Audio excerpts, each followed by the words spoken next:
का आगाज में आपको बताएं कि पहलगाम फॉल्स फ्लैग हमला सिक्योरिटी की नाकामी है। रॉ के साबिक सरबराह अमरजीत सिंह दौलत ने एतराफ कर लिया। रॉ के साबिक सरबराह अमरजीत सिंह दौलत ने पहलगाम हमले को सिक्योरिटी की नाकामी करार दे दिया। बीबी को इंटरव्यू देते हुए भारतीय रॉ के साबिक सरबराह अमरजीत सिंह दौलत ने कहा, पहलगाम में कोई सिक्योरिटी नहीं थी। जंग का मतलब न्यूक्लियर जंग है। जंग आखिरी और बदतरीन ऑप्शन है। पहलगाम हमले के सबूत देने से मामला बैनुल-अक़वामी सतह पर फैल जाएगा। कश्मीरी मुसलमानों के खिलाफ भारत में तशद्दुद गलत है। उन्होंने कहा, पहलगाम हमले में कश्मीरियों का कोई कसूर नहीं। दिफाई माहिरीन ने कहा, भारतीय एजेंसी रॉ के साबिक सरबराह अमरजीत सिंह दौलत के बयानात पहलगाम हमले के फॉल्स फ्लैग होने का वाज़ेह इकरार है। बीजेपी ने हर दौर हुकूमत में फॉल्स फ्लैग हमले को करके इंतहा पसंद हिंदुओं को भड़काया और सियासी फायदा उठाया।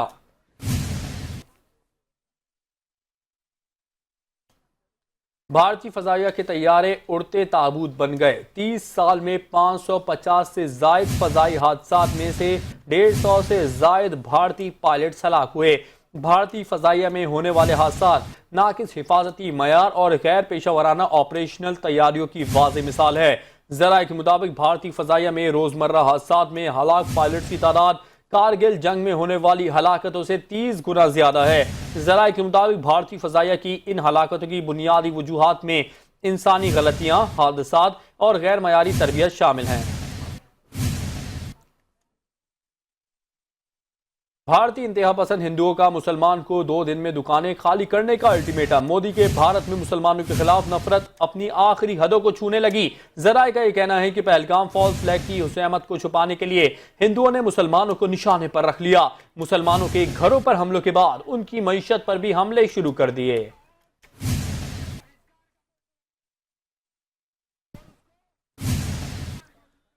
पाकिस्तानी सिख बरादरी ने हालिया पाक भारत कशीदगी में पाकिस्तान की मुकम्मल तायीद का ऐलान कर दिया। चेयरमैन पाकिस्तान सिख कम्युनिटी राधेश सिंह ने कहा है कि पहलगाम वाक़े की शदीद अल्फाज में मजम्मत करते हैं। तमाम दुनिया और पाकिस्तान की सिख कम्युनिटी पाकिस्तान के साथ है। ये ना हो कि हिंदुस्तान की सिख बरादरी पाकिस्तान के साथ खड़ी हो जाए। सरबत सिंह ने कहा कि ऐसा ना हो कि पाकिस्तानी सिख गोल्डन टेम्पल तक पहुंच जाएं।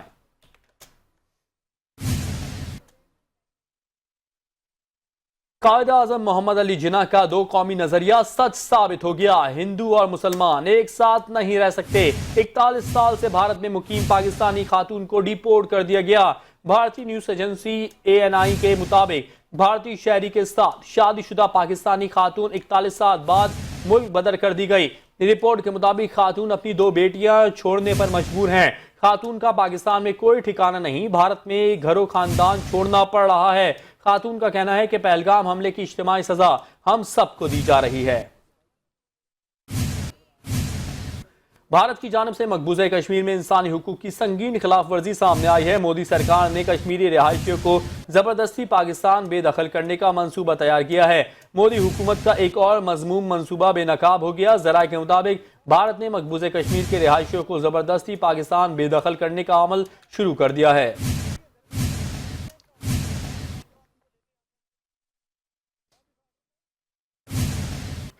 मकबूज़े कश्मीर से एक और वाकया मंजर आम पर आया है जो कश्मीरी अवाम की सोच और एहसासात को वाज़ेह करता है। ज़राए के मुताबिक एक भारतीय हिंदू मर्द और 2 कश्मीरी खवातीन के दरमियान होने वाली गुफ्तगू में कश्मीरी अवाम की भारत से दूरी और अपनी शनाख्त पर पुरस्कार खुल गई है। और मकबूज़ा कश्मीर में एक भारतीय हिंदू शहरी और 2 कश्मीरी बुजुर्ग खवातीन के दरमियान होने वाली गुफ्तगू ने एक बार फिर कश्मीरियों के दिलों की आवाज़ दुनिया के सामने रख दी। नहीं कश्मीर का है। नहीं मैम, नहीं कश्मीरी भारत एक ही है। कश्मीर का है, भारत अलग है। भारत कश्मीर में है, क्या बोलता माता? ये भारत एकता है, एकता भारत है। अच्छा ठीक है। भारत माता की नहीं, भारत माता की जय बोलता नहीं। हम क्यों मुसलमान है तो माता, मुसलमान है तो मुसलमान एक है। भारत में लंदन में एक बार फिर भारतीय हुकूमत की पॉलिसियां आलमी सतह पर तनकीद की जद में हैं। सिख कम्युनिटी ने भारतीय वजीर आजम नरेंद्र मोदी के खिलाफ शदीद एहतजाज किया, जहां उनकी तस्वीर को फाड़ा गया और भारतीय परचम को भी निशाना बनाया गया। लंदन की सड़कों पर सिख कम्युनिटी ने भारत मुखालिफ जज्बात का भरपूर इजहार किया। भारतीय वजीर आजम नरेंद्र मोदी की तस्वीर को तार तार कर दिया गया और भारतीय परचम की भी बेहुरमती की गई। पहलगाम फॉल्स फ्लैग नाकाम सिक्योरिटी पॉलिसी वजह बनी, भारत ने एतराफ कर लिया। जराए का कहना है कि भारत फॉल्स फ्लैग ऑपरेशन और इंटेलिजेंस नाकामी पर शदीद तनकीद की जद में है। इंसदाद दहशतगर्दी के माहिर अजय साहनी ने पहलगाम वाक़े को मोदी हुकूमत की नाकामी करार दे दिया। अजय साहनी ने कहा, पहलगाम हमला भारत की नाकामी सिक्योरिटी पॉलिसी का नतीजा है। पाक फौज जंगी मशकों की तैयारियों में मसरूफ है। सिक्योरिटी जराए का यह कहना है कि मशकों में जदीद हथियारों और साजो सामान से ऑपरेशनल तैयारी की गई। मशकों में अफसरान और जवानों की पेशा वराना महारत की भरपूर झलक है। जंगी मशकों का मकसद दुश्मन की किसी भी जारहियत का भरपूर जवाब देना है। भारत की जानिब से धमकियों के बावजूद पाकिस्तानी अवाम किसी तशवीश का शिकार नहीं। सियालकोट में संजीदगढ़ बॉर्डर एरिया के सरहदी गांव में मामूलात जिंदगी रवा दवा हैं। सियालकोट के ब्यूरो चीफ उमर अकबर मौजूद हैं, उनसे तफसीलात जानते हैं। जी उमर अकबर, आकर कीजिएगा। जी बिल्कुल, भारत की जानिब से गिद्दड़ भपकियां का जो है सिलसिला वो जारी है। ताहम जो सियालकोट में है वो जिंदगी मामूल के मुताबिक चल रही है। मैं इस वक्त से संजीदगढ़ जो बॉर्डर एरिया है इसके सरहदी इलाका पर मौजूद हूँ, जहाँ पर मेरा कैमरामैन आपको दिखा सके कि रोजमर्रा की मामूल के मुताबिक खेती बाड़ी और पुरसकून जो है काम हो रहा है। ताहम जो शहरी है वो भी पुरसकून अपने पाक फौज पर एतमाद करते हुए जिंदगी बसर कर रहे हैं। तो ये हमारे साथ जो है सीनियर सिटीजन मौजूद हैं जो सरहदी इलाके के नुआही इलाके के जो रैशियान। जी बताइएगा, आर्मी इसके हवाले से। आर्मी दे नाल असीं पाक फौज दे नाल आ, सानू इंडिया दा कोई त्राह नहीं पिया, बिल्कुल डट के लड़ांगे अल्लाह चाहे, कोई परवाह नहीं सानू, दहशत कोई नहीं सानू। जैसा कि आपने बुजुर्गों का जज्बा देखा है, उनका जज्बा काबिल दीद नहीं है। वो उनका यही कहना है कि बिल्कुल हम पाक फौज के साथ खड़े हैं और निशाना बिशाना पाक फौज के साथ है। ताहम जो सरहदी इलाकों के आप ये लोगों की आपने बात भी सुनी है, इनका यही जज्बा है कि ये इस जो दुश्मन फौज है इसका मुंह तोड़ जवाब अपनी पाक फौज के साथ देंगे। शकरगढ़ में पाक भारत हालिया कशीदगी के बावजूद बजरिया राहदारी भारत की जानिब से यात्रियों की आमद का सिलसिला जारी है। यात्रियों ने कहा कि इक्तदार के भूखे भारतीय सियासतदान नफरतों को बढ़ावा दे रहे हैं। दरबार इंतजामिया का कहना है कि अब तक 100 से ज्यादा यात्री दरबार पहुंच चुके हैं। यात्री दरबार में माथा टेकने और इबादत में मसरूफ हैं। यात्रियों ने बेहतरीन इंतजाम पर हुकूमत पाकिस्तान का शुक्रिया अदा किया।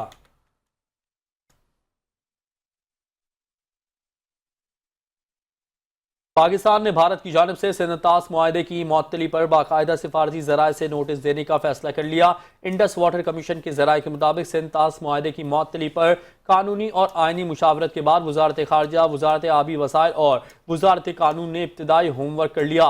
सिफारती जराए से नोटिस में मुआहदे की मुअत्तली की ठोस वजूहात तलब की जाएंगी। सिंध-तास मुआहदे की मुअत्तली के खिलाफ आलमी फोरम्स पर भरपूर एहतजाज रिकॉर्ड करवाने पर भी गौर किया जा रहा है। भारत की आबी जारहियत को मौसर अंदाज में दुनिया के सामने लाया जाएगा। इस इकदाम का मकसद पाकिस्तान के मौक़िफ़ को कानूनी और इखलाकी जवाज़ देना है। पाकिस्तान सिंध-तास मुआहदे पर कानूनी सबकत रखता है। उम्मीद है कि भारत को जल्द अपने फैसले पर नजरसानी करनी पड़ेगी। हिस्से में आए मुआहदे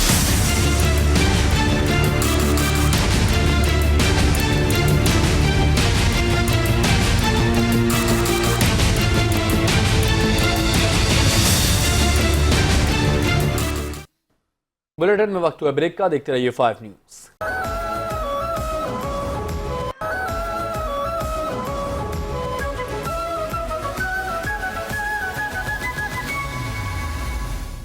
वेलकम बैक। और अब आपको बताएंगे IMF के साथ मुआहदे के बाद सिंध में नहरी पानी पर टैक्स लगाने की तैयारी कर ली गई है। इस सिलसिले में महकमे आबपाशी ने स्पेशल यूनिट भी कायम कर दिया है। मजीद जानेंगे शकील नायस से। जी शकील, आगाह कीजिएगा। जी देखें, वफाकी हुकूमत ने IMF से मुआहदा किया है जिसके तहत जो नहरी पानी अब इस्तेमाल होगा, जो दरिया सिंध का होगा, वो जो नहरों से इस्तेमाल किया जाएगा उस पर अब वाटर टैक्स या आदियाना जो वो लगाया जाएगा। और इस सिलसिले में महकमा आबपाशी ने MD सीडा की सरबराही में एक स्पेशल यूनिट कायम कर दिया है। वफाकी हुकूमत के हुक्म पर लचकदार माली आनत के लिए ये स्पेशल यूनिट बनाया गया। यूनिट में general manager transaction SIDA, assistant engineer Muzammil Ilyas, और असिस्टेंट इंजीनियर मिसेज फरहाना शामिल है। यूनिट अपनी मुआवनत के लिए किसी को भी किसी एक मेंबर को इजाफा कर सकती है। ये यूनिट इस निज़ाम के तहत लचकदार मालियाना के लिए आपस की जानब से नताइज तैयार करेगा। यूनिट वाटर रेवेन्यू की वसूली के लिए मौसर सहूलत फराम करेगा, वाटर प्राइस की वसूली के लिए निज़ाम को मौसर बनाएगा और यूनी आबियाना के सिलसिले में ये यूनिट आबियाना के सिलसिले में सर्विस चार्ज कलेक्शन भी करेगा और जो इस सिलसिले में जो नहरों की मरम्मत देखभाल है उसका काम भी करेगा। वाटर टैक्स वसूली के लिए आपाश की बुनियादी ढांचे को पर खर्च किए जाएंगे। यूनिट की सरबराह वाटर टैक्स वसूली के लिए वफाकी हुकूमत और हुकूमत सिंध से भी रब्ता करेगा। जी बहुत शुक्रिया शकील, आपने हमें आगाह किया। इम्तिहानात के दौरान जो भी तालिब इल्म नकल करता पाया गया उसका पर्चा कैंसिल करके उसे 1 साल के लिए अनअपेयर कर दिया जाएगा। इम्तिहानात के दौरान विजिलेंस टीमें शहर भर के मुख्तलिफ मराकज में दौरों पर होंगी। इस पर मजीद जानेंगे नुमाइंदे खुसूसी इदरीस सराय से। जी इदरीस, बताएगा इस मामले के हवाले से।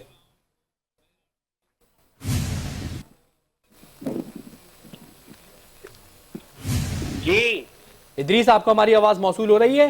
जी जी जी इदरीस, इम्तिहानात के दौरान जो भी तालिब इल्म नकल करता पाया गया उसका पर्चा कैंसिल करके 1 साल के लिए अनअपेयर कर दिया जाएगा। इस फैसले के हवाले से आगाह कीजिएगा।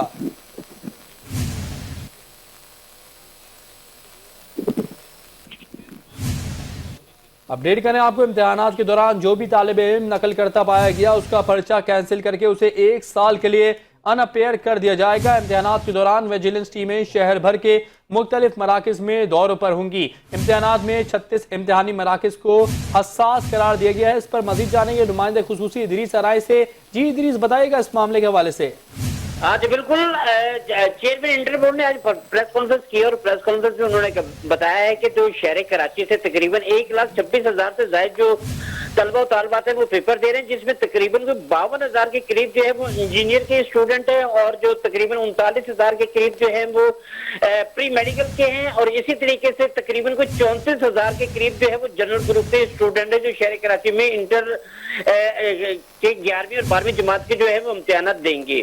अच्छा, जैसा कि आपने कहा है कि यकीनन नकल की रोकथाम के लिए उन्होंने काम जो है वो इकदाम किए हैं और ये उन्होंने बकायदा कहा है कि FIA को भी बकायदा लेटर लिखा गया है, क्योंकि अक्सर हमने देखा है कि जो है वो मोबाइल के जरिए नकल हो रही थी, इसलिए FIA को भी इस बार इन्वॉल्व किया गया है। अच्छा, और दूसरी ये बताऊं कि नकल के जो इकदाम किए हैं उससे जो हसास इम्तिहानी मराकज़ है वहाँ पे बकायदा बड़ी सख्ती के साथ जो है पुलिस की नफरी भी तैनात की जाएगी और बकायदा रेंजर्स के एहलकार भी वहाँ पे मौजूद होंगे। अच्छा, इम्तिहानात का जो सिलसिला है वही सुबह से लेके 12:30 बजे तक होगा और दोपहर में जो है वो कॉमर्स के होते हैं, ये जनरल ग्रुप्स के जो है वो इम्तिहानात लिए जाएंगे। दूसरी ये है कि इंटर बोर्ड की जानिब से बकायदा जो है एडमिट कार्ड के लिए भी जो है वो फाइनल कर लिया गया है और बच्चों को जल्दी एडमिट कार्ड मिलना शुरू हो जाएंगे। जी बहुत शुक्रिया इदरीस सराय, आपने हमें आगाह किया। लियाकतपुर में नशे के आदी शख्स खानो राम ने बीवी पर कुल्हाड़ियों से वार करके उसे शदीद जख्मी कर दिया है। 5 बच्चों की मां संगीता देवी को तशवीशनाक हालत में डिस्ट्रिक्ट अस्पताल मुंतकिल कर दिया गया है। वाकया थाना सिटी की हदूद 19 वाला टब्बा में पेश आया। खित्ते में अमन का रास्ता मुज़ाकरात से होकर गुजरता है, कशीदगी किसी के मफाद में नहीं। गवर्नर सिंध कामरान खान टिसोरी ने अपने बयान में कहा है कि पाकिस्तान एक पुरअमन मुल्क है। भारत इश्तियाल अंगेज से बाज आए, आलमी बरादरी भारत के जंगी जुनून का नोटिस ले, जनूबी एशिया को बदअमनी की तरफ ना धकेला जाए। अफवाज पाकिस्तान मादर वतन के तहफ़्फ़ुज़ की मुकम्मल सलाहियत रखती हैं। यहाँ वक्त हुआ ब्रेक का, देखते रहिए 5 न्यूज़। Welcome back. और अब आपको बताएं, गवर्नर पंजाब सरदार सलीम हैदर खान से पाकिस्तान में नीदरलैंड की सफ़ीर मिसेस हैनी डी विरेस की गवर्नर हाउस लाहौर में अहम मुलाकात हुई। मुलाकात में दोनों ममालिक के दरमियान तिजारत, खेल, तालीम और अवामी राब्तों को फ़रोग देने पर तफसीली गुफ्तगू की गई। लाहौर में गवर्नर पंजाब सरदार सलीम हैदर खान और पाकिस्तान में नीदरलैंड की सफ़ीर की मुलाकात के दौरान दोनों ममालिक के दरमियान ताल्लुकात को मज़ीद वुसअत देने पर तबादला ख्याल किया गया।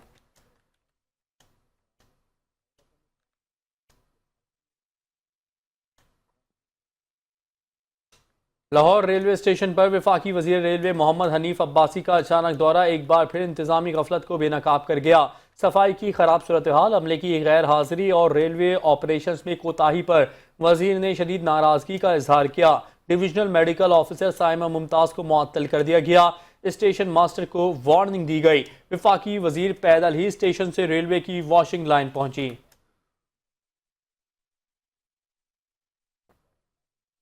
जामिया कराची के करीब वाटर कॉरपोरेशन के साइफन 19 में मौजूद लाइनों के फटने की असल वजूहात क्या है? COO water corporation engineer Asadullah Khan का साइफन 19 की सूरत हाल पर तफसीली वीडियो बयान जारी कर दिया गया।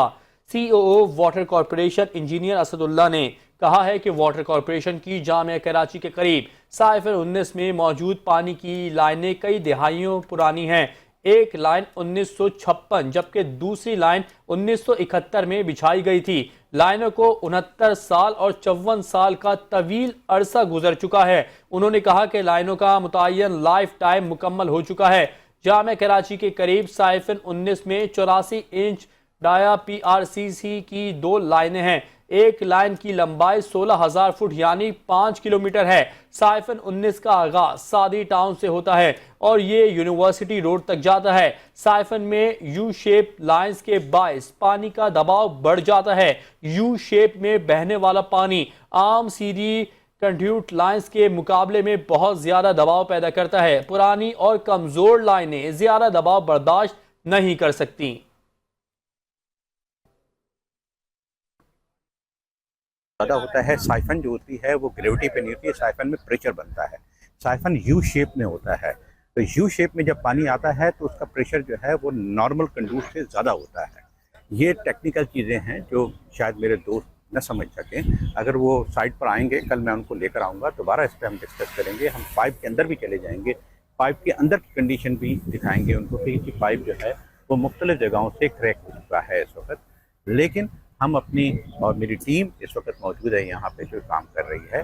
हमारा इस वक्त जो ये है कि ये पोर्शन जो है इसको हम MS का पाइप आप दिखा सकते हैं, वो तैयार हो रहा है। रात तक इंशाल्लाह ये MS का पाइप उतर जाएगा। उसके बाद हम इसके अंदर लेड पोरिंग करेंगे। लेड पोरिंग का मैं पहले भी आपको बता चुका था कि दोनों तरफ जो है वो तकरीबन 4 टन जो है वो इसके अंदर लेड जो है वो पोर किया जाएगा, जिसको आप सीसा कहते हैं उर्फ़े आम में। उससे ये हम इसको फिलिंग करेंगे, उससे इसकी फिलिंग करेंगे और वह जब आप देखेंगे वो 300 डिग्री के ऊपर उसको हीट किया जाएगा। हीट करने के बाद जो हमारी टीम हमेशा ढाबे जी पे काम करती है, वो टीम वहाँ से ढाबे जी से आ चुकी है। वो इस वक्त बैठी हुई है यहाँ पे, लेड यहाँ पे मौजूद है। जैसे ही ये MS का काम ख़त्म हो जाएगा उसके बाद इसकी जूट की, इसकी सन की, इसकी जो है बुनाई होगी। आफ्टर दैट जो है हम इसके अंदर लेड पोरिंग करेंगे 4 टन दोनों सतह से, ताकि ये मजबूत हो जाए। ये तो इस वक्त का फिलहाल का काम है। कौमी एयरलाइन PIA का कबल अज हज ऑपरेशन का कराची से कामयाबी के साथ आगाज हो गया है। PIA की पहली हज परवाज PK 743 अलल सुबह कराची से 397 आजमीन को लेकर मदीना मुनव्वरा के लिए रवाना हुई। इस मौके पर PIA के chief operating officer Khurram Mushtaq ने आजमीन हज को रुखसत किया। एक साल मगर पुरवकार तकरीब में chief operating officer PIA Khurram Mushtaq और दीगर हुक्काम ने आजमीन को फूल और तहाइफ पेश किए।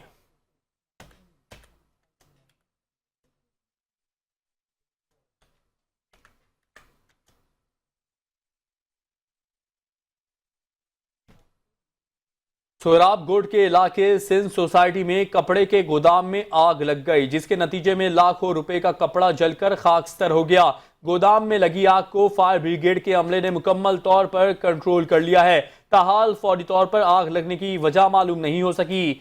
लेट फायर रेस्क्यू के इंचार्ज के मुताबिक 10 बजे हमें आग की इत्तला मिली, जिस पर फौरी तौर पर रेस्क्यू 1112 की 3 गाड़ियां जाए वक़्वा पर पहुंच गईं।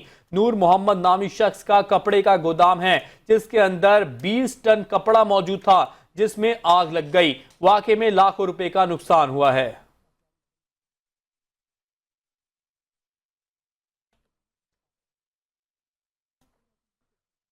पाकिस्तान से रोजगार के सिलसिले में यूनान आए पंजाबी नौजवानों के लिए कबड्डी के मैचेस का इनेकाद किया गया। मैचेस के दौरान मैदान पंजाब के किसी इलाके का पस मंजर पेश कर रहे थे। कबड्डी टूर्नामेंट में 6 टीमों ने हिस्सा लिया। इन मैचेस में यूरोप से कबड्डी के बड़े बड़े खिलाड़ियों ने हिस्सा लिया। इन मैचेस का इनेकाद यूनान में बसने वाले पंजाबी कम्युनिटी ने किया था। इन मैचेस की खास बात, दोनों तरफ के पंजाब के खिलाड़ियों ने हिस्सा लिया और तमाशाइयों ने बिला तफरीक खिलाड़ियों को दाद और नकद इनामात दिए। यूनान के मुख्तलिफ इलाकों में पंजाबियों की एक बहुत बड़ी तादाद रिहाइश पजीर है, जो खुसूसी तौर पर इन मैचेस को देखने के लिए मैदान में आए थे। कबड्डी मुंतजमीन ने बताया कि वो मुस्तकबिल में यूनान में कबड्डी के बड़े टूर्नामेंट करवाने का अज़्म रखते हैं, ताकि इस खेल को पजीराई मिल सके और खिलाड़ियों की हौसला अफजाई हो सके। इसके लिए यूनान में बसने वाले दोनों अतराफ के पंजाब के लोगों को कोशिशें करनी चाहिए। और अब तक के लिए खबरों से फिलवक्त इतना ही। मजीद खबरों और अपडेट्स के लिए देखते रहिए 5 न्यूज़।